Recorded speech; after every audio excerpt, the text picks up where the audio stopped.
I'm sorry, fellas. Please. Thank you very much. Thank you. Thank you, Great Mr. honor. President. Thank you. I'm a little bit nervous, so I have to pull out my piece of paper. Uh, Mr. President, Secretary Ragnick, and David, I didn't know that your title, but okay. First, I want to say thank you to Mr. President to give me this opportunity to announce our big project in the U.S. Uh, TSMC is the world's largest chip manufacturing funded by Dr. Morris Chang in 1987. It's now at the forefront of semiconductor technology, supporting AI advancement and industry growth. In fact, I would like to wind back the time that in 2020, we have to thank President Trump's vision and his support. So TSMC start the journey of establishing the advanced chip manufacturing in Arizona. And now, let me proudly say, now the vision become reality. In Phoenix, Arizona, with 3,000 employees, we are producing the most advanced chip made on US soil. With the success of our first fab, so we are now very happy to announce we are going to invest additional 100 billion US dollar in addition to our current 65 billion US dollars investment in Arizona. We are going to it's a 3 fabs already, and another 2 very advanced packaging fab, and most important, R&D center also in Arizona. Um, for this, all the investment, 165 billion, is going to create thousands of high-paid jobs, as the president just announced. And we are, most important, actually, we are going to produce many AI chips. We're going to produce many chips to support the AI progress and to support the smartphones progress. And again, with that, I want to thank President Trump again for his support. In addition, I also want to thank my customers in the US, such as Apple, NVIDIA, AMD, Qualcomm, Broadcom. They all support TSMC's manufacturing in the US. Without their support, we probably cannot make it through. So again, I want to thank them. Also, I'd like to thank the TSMC's employee. Without their effort, we just cannot make it today. That's all I want to say, and thank you. Thank you. Thank you very much. Howard, please, David. Thank you. So I'm thrilled to be here today because President Trump has made it a fundamental objective to bring semiconductor chip manufacturing home to America. Under the Biden administration, uh, TSMC received a $6 billion grant, and that encouraged them to build $65 billion. So America gave TSMC 10% of the money to build here. And now you're seeing the power of Donald Trump's presidency because TSMC, the greatest manufacturer of chips in the world, is coming to America with a $100 billion investment. And of course, that is backed by the fact that they can come here because they can avoid paying tariffs. So the idea is come to America, build greatness in America, build for the American customers, the Apple, NVIDIA, that whole list that Chairman Wei gave in order to bring production to America. So we're really, really excited. This continues the most incredible path you've ever seen in these first weeks and months of the Trump administration of incredible manufacturing coming to America. The keys that the president has called out are coming here. They're coming here in huge size because they want to be in the greatest market in the world, and they want to avoid the tariffs that if they're not here, they'd have to suffer. So I want to congratulate CC Way for bringing in this incredible $100 billion investment, but it's on the shoulders of our President Donald Trump, which is why he's coming. So thank you. Thank you. David? Thank you, sir. Well, the products that TSMC makes are literally the most important products in the world. I mean, these advanced chips power everything. They power AI, they power your phone, they power your cars. And without them, the whole modern economy would stop, but they're not made in the United States. So for TSMC to move here is a huge, huge development. And we owe that to President Trump's leadership on the economy and Secretary Lutnick as well. And CC, thank you for coming here. Thank you. Thank you, David. So thank you very much. A big percentage of chips with this investment will be made now, a big percentage. Worldwide, we had very little, almost none. We used to have a lot with Intel, but we had very little. And we'll be at close to 40% of the market with this transaction and a couple of others that we're doing. That's a tremendous leap.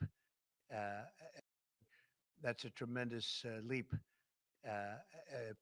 Like a leap that nobody would have really said was possible. So I just want to thank you all for being here. If you want a couple of questions, ideally on this subject, yes. Please. Number of jobs that will be created. You said thousands, but you have a better- You're probably talking about 20, 25,000 jobs, but it'll get bigger and bigger with time. Knowing this gentleman, it'll get bigger and bigger. There'll be no stopping him.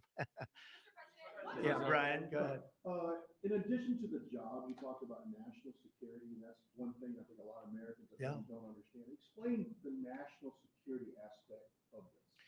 Well, without the chips and semiconductors, nothing runs today. You can't buy a car without them. You can't get a radio, a television, nothing. You can't get anything. And we thought it was very important, obviously business-wise, but we thought even in terms of national security to have this large percentage of the chips, semiconductors, and other things that they make, the most important product, and not a product that you can really copy.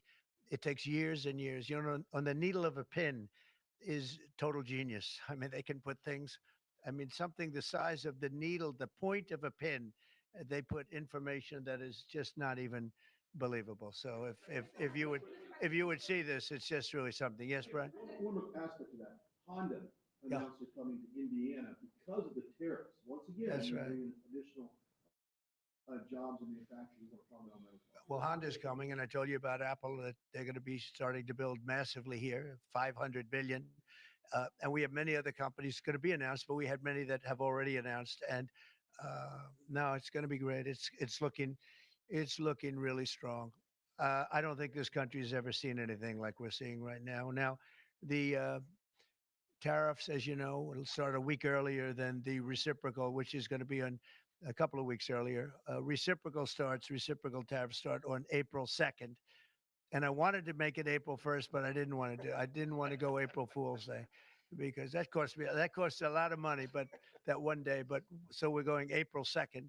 But very importantly, tomorrow tariffs 25% on Canada and 25% on Mexico, and that'll start. So they're going to have a tariff. So what they have to do is build their car plants, frankly, and other things in the United States, in which case they have no tariffs.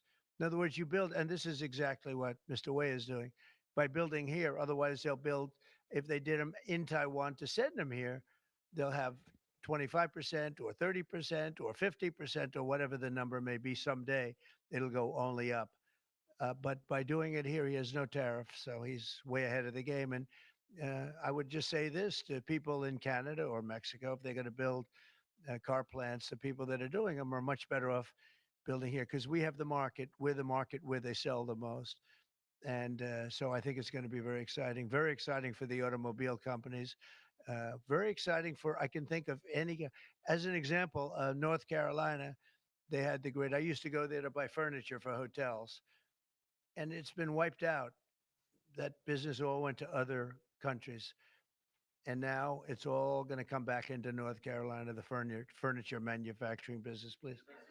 Is the Ukraine minerals deal now dead, or can it be revived? What's your? Well, I'll let you know. We're making a speech. You probably heard about it tomorrow night, so I'll let you know tomorrow night. But no, I don't think so. I think it's a great deal for us because Biden very, very foolishly, stupidly, frankly, gave $300 billion and 350 billion more accurately to a country to fight and to try and do things. And you know what happened? We get nothing.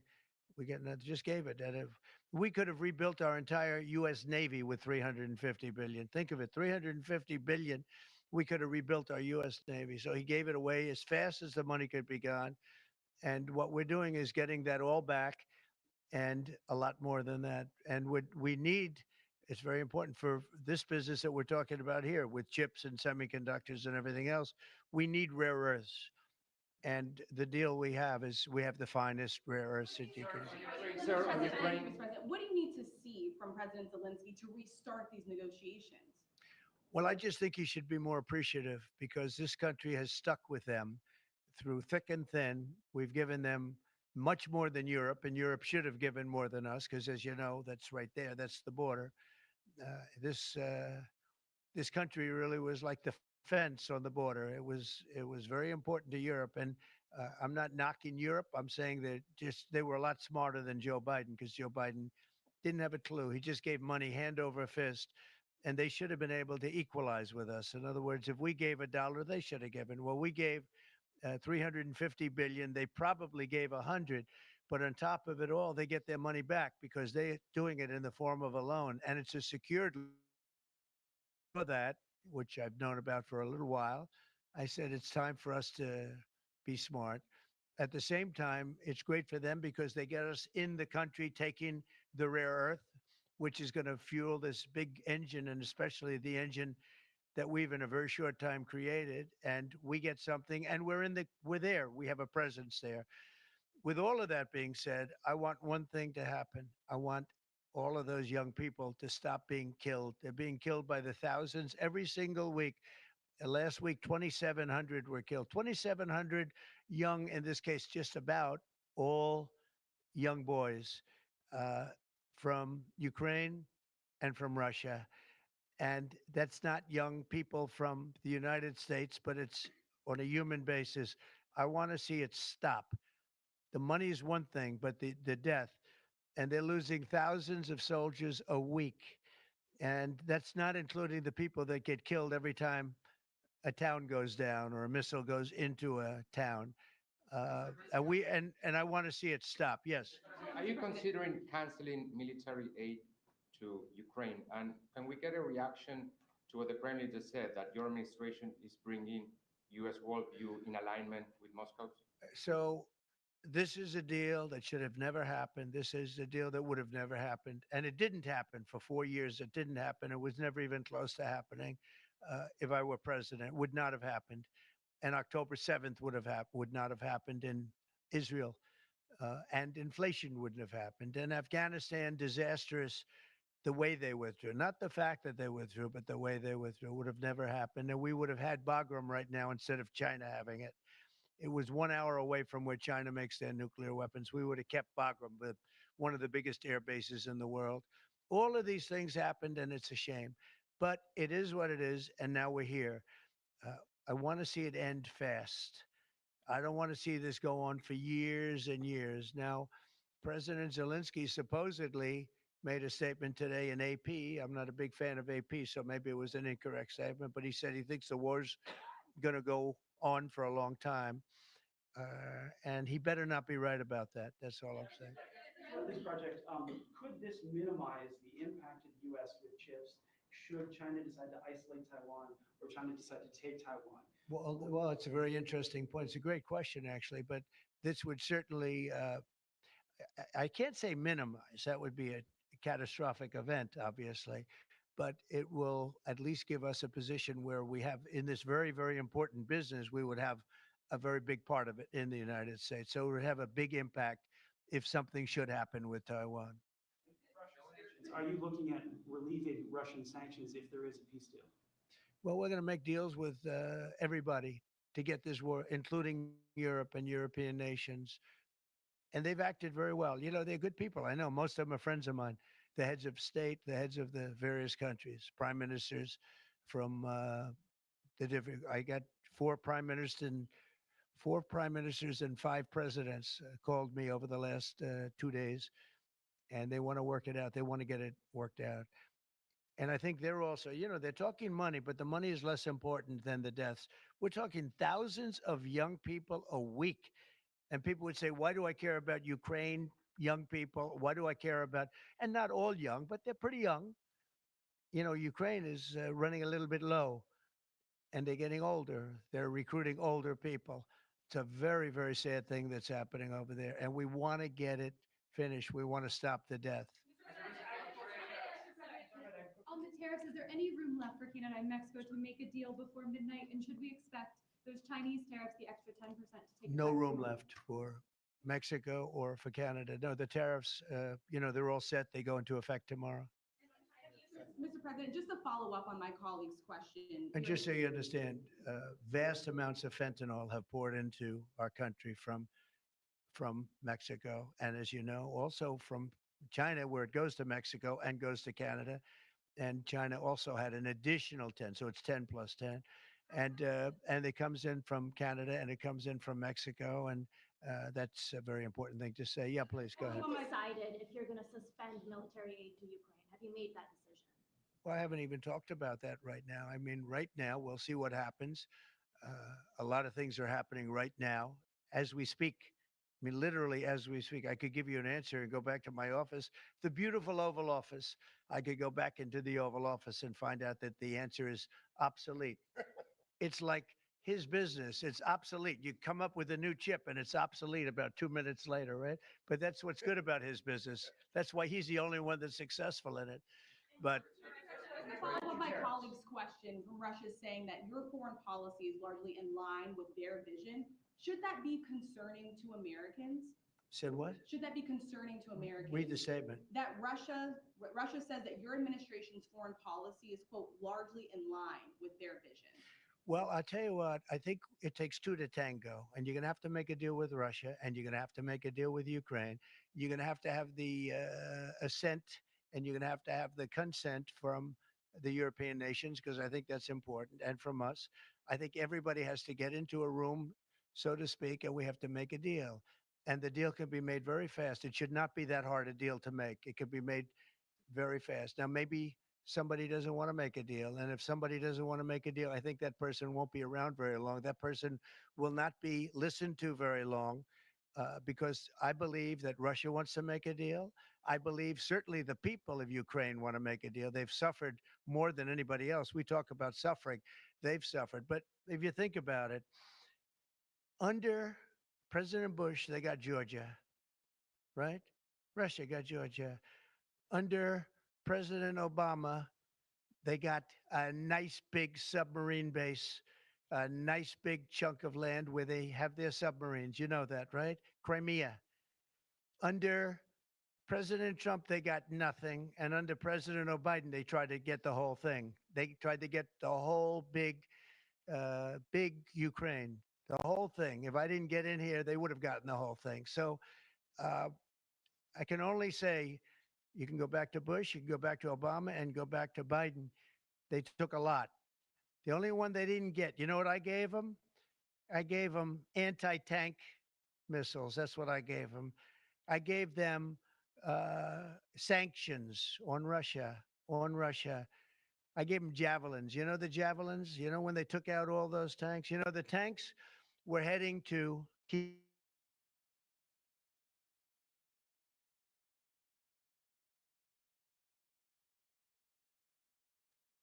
So, you know, I really, Putin is the one that will tell you this has not been so good for the fact.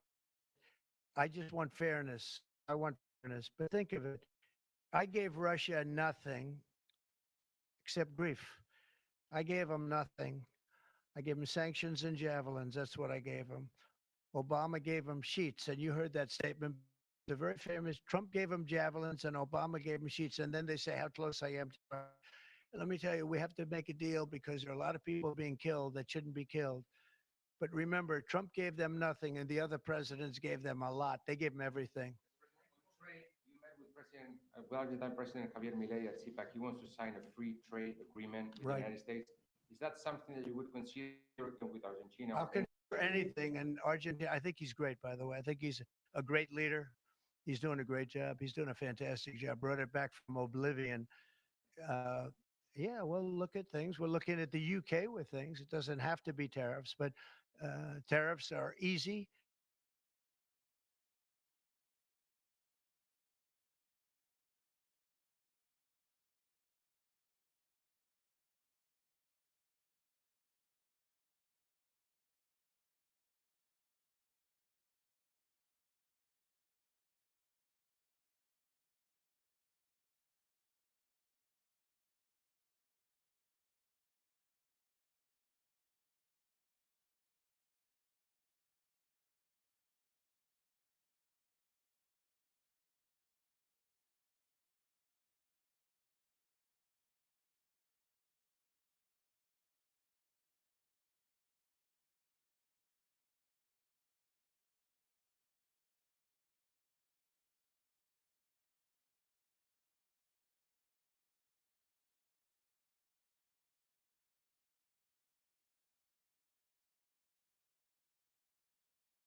It's unfair to us.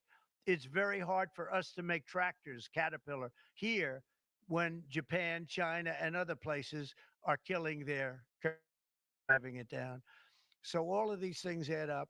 And the way you solve it very easily is with tariffs, because when they do that, instead of having to make phone calls every day, like I used to do with certain leaders, President Xi, a little bit, a lot of phone calls talking about the fact that they're lowering their yuan, they're lowering it down, and that makes it very, very hard for us. So this way, I just say, look, let them do that, and we make up for it with the tariffs. But Will you be speaking with Mexican President Claudia Sheinbaum about yeah, China's sure, I will. I have a lot of respect for her. I have a lot of respect for her. Mr. President, Mr. President, tariff takes Yeah. effect. It'll be 20% on China now. How high are you willing to go against China? Well, I can't say. It depends on what they do with their currency. It depends on what they do in terms of a retaliation with some kind of an economic retaliation, which I don't think they're going to retaliate too much. Hey, look, the United States has been taken advantage of for 40 years. The United States has been a laughingstock for years and years. That's why this gentleman is built in Taiwan instead of building here. It would have been better if he built here. If we had a president that knew what they were doing, and we had a lot of them very bad on trade. Look, I'm a huge fan of Ronald Reagan, but he was bad on trade, very bad on trade. He allowed a lot of people, a lot of businesses to be taken. So I say that with due respect because he was so great on other things, but he was bad on trade. We are setting records like nobody has ever seen before. When you have companies like this coming in and almost 40% of their company in one signature is going to be devoted to what he does, which is one of the most important businesses in the world. That's an unbelievable thing. When Apple now is going to start building all of their plants here, all because of what we've done in terms of, it's not because he likes me or they like me. They don't probably like me at all. I don't know. I think he likes me a little bit at least. But you know what? It's the incentive we created or the negative incentive. I mean, it's going to be very costly for people to take advantage of this country. They can't come in and steal our money and steal our jobs and take our factories and take our businesses and expect not to be punished. And they're being punished by tariffs. It's a very powerful weapon that politicians haven't used because they were either dishonest, stupid, or paid off in some other form. And now we're using them. Say it. Have you spoken with President Xi about this? I don't want to tell you that. Thank you very much, everybody. Thank you. Thank you very much. Running for New York City mayor. Will people who don't respond to the emails be